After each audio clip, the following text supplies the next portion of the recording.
From JBS Studios in Greater New York, this is the JBS News Update with Teisha Bader. I'm Teisha Bader with the JBS News Update for Tuesday, August the 18th, 2020.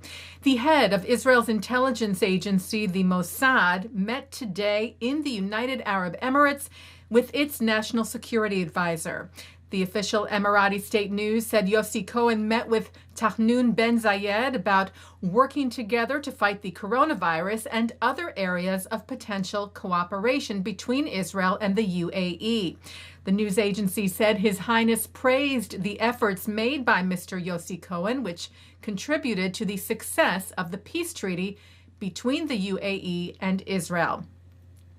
As we reported to you soon after the historic Abraham Accord was announced last week, Israeli Prime Minister Benjamin Netanyahu thanked Cohen as well for developing the connections with the Gulf states over the years that helped lead to the normalization of ties with the United Arab Emirates. Cohen's visit to the Emirates is separate from the anticipated visit of an Israeli delegation expected to travel there later this week. Netanyahu, meanwhile, said the claim that the agreement reached with the UAE includes the sale of F-35 jets from the U.S. is not true.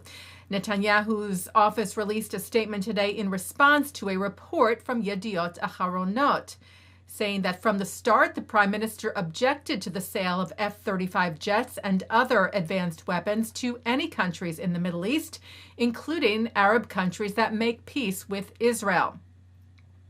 And the Times of Israel reported that an unnamed White House official told Hebrew media as well that what is in the agreement is what was in the joint statement, apparently suggesting that there is no secret clause regarding any sort of arms sale. Netanyahu has, of course, also mentioned that he expects that the deal with the UAE will open the door for other countries to make peace with Israel. And Sky News Arabia reported today that the spokesperson for the Foreign Ministry of Sudan told them that Sudan aspires towards a peace agreement with Israel, a relationship of equals built upon Khartoum's interests. Haidar Badawi Sadiq said there's no reason for the enmity to continue, adding, "We do not deny the communication between the two countries." Earlier this year, Netanyahu met with the leader of the Sudanese transitional government, General Abdel Fattah al-Burhan, while Netanyahu was visiting Uganda. The prime minister said today on a possible Israel-Sudan deal that Israel, Sudan, and the entire region will benefit from a peace agreement and together can build a better future for all peoples of the region. Netanyahu said, "We'll do everything needed to turn this vision into a reality." Israel's President Rivlin toured the Gaza border area today as explosive balloons continue to be launched from Gaza at southern Israel. Rivlin issued a clear warning to terror group Hamas, who controls Gaza, saying that terrorism using incendiary kites and balloons is terrorism just like any other. Rivlin stressed that Israel has nothing against the people of Gaza and wants them to be able to live in peace and quiet. But he said they are being held by Hamas, which also thinks it has us in its control. Rivlin warned Hamas should know that this is not a game. The time will come when they have to decide, and if they want war, they will get war.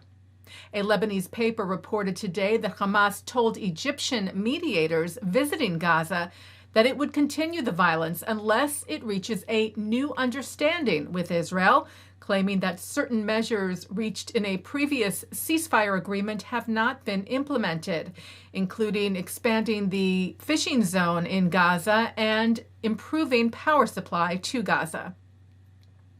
Meanwhile, at least 18 fires were sparked today by incendiary devices sent from Gaza into southern Israel.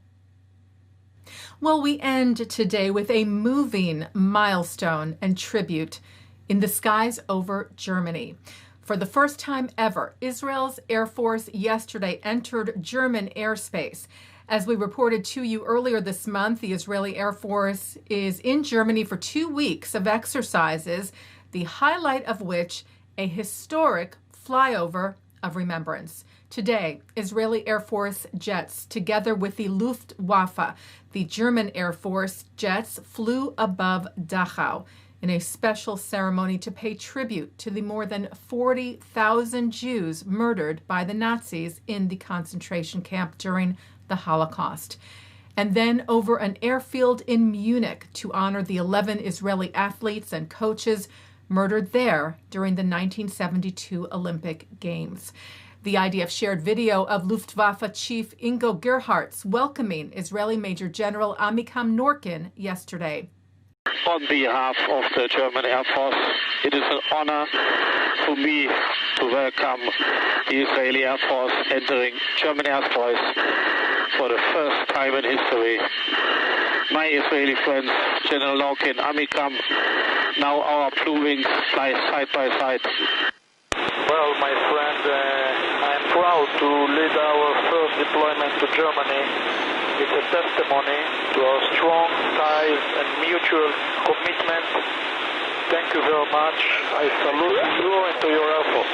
And the IDF also released video of the sights and sounds of the flyovers today, first from Dachau and then from Munich.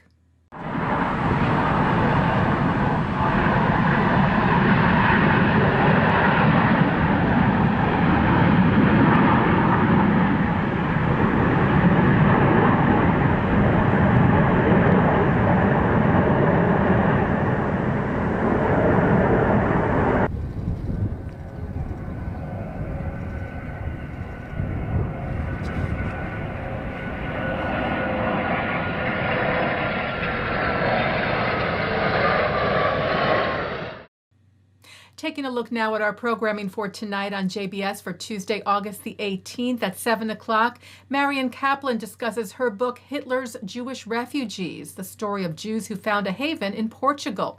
That's with Avinoam Pat at the University of Connecticut. At 8, Prime Minister Netanyahu, Ambassador Dermer, and rabbis from around the world offer blessings for the new year, including performances by David Daor and Gil Shochat in a program of celebration from Israel Bonds. At 9, it's part 2 of Mark Golub's interview with Mordechai Kedar on L'chaim. At 10, author Tova Mervis discusses her memoir, The Book of Separation. And coming up next, with the start of the 2020 Democratic National Convention, Shachar Azani speaks with columnist and former president of the Union for Reform Judaism, Eric Yaffe, on issues relating to the Jewish community's relationship to the Democratic Party. That's on tonight's In the News. And that's the JBS News Update for Tuesday, August the 18th, 2020. I'm Teisha Bader. Stay healthy, stay well.